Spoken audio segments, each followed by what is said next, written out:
మాకున్న భూముల్లో 80% మీవే, మిల్లుల్లో మిషనుల్లో 3 మీకిందే.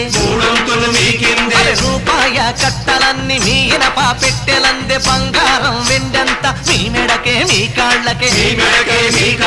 80% మంది ఎండుకొని చస్తుంటే 20% మీరు దండుకొని బతుకుతుండ్రు.